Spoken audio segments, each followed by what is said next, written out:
Millions of American families include a special needs child. And for the parents of those children, there's no greater concern than how to best protect those children as they grow older and after you're gone.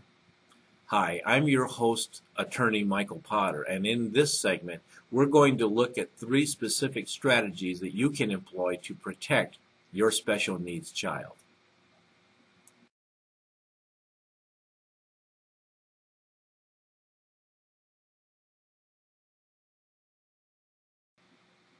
One of the best things you can do is to plan.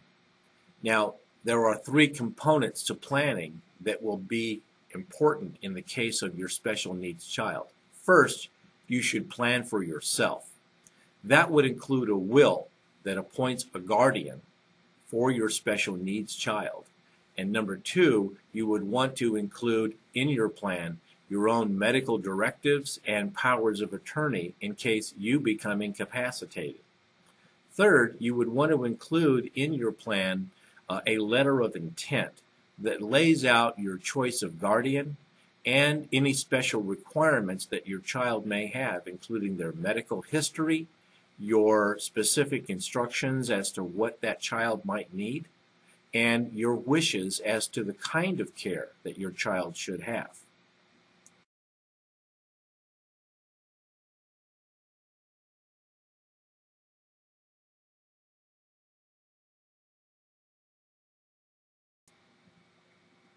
Next, remember that if your special needs child is an adult, that legally as an adult, they're going to need a guardianship.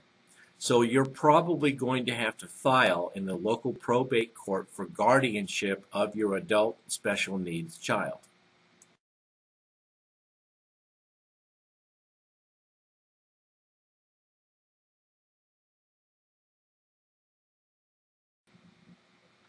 Third, and this is very important, whether your special needs child is a minor or an adult, you'll want to establish a special needs trust for that child.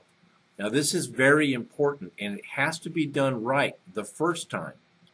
My firm has done many of these for special needs families over the years, and I can tell you that because of the changing rules as to public benefits and private needs, you're going to want to balance those properly within the special needs trust. You'll want to have a trustee that you know that you can count on. Number 2, that trustee will need some instructions and guidance from you as to how to provide for that child if you're no longer around. You'll want to have the special needs trust funded with an amount of life insurance in case you're gone, so that there are funds there to provide for the special needs, but at the same time have the trust drafted in such a fashion that it will not interfere with any Medicaid benefits or other public benefits that the child may be entitled to under your state law.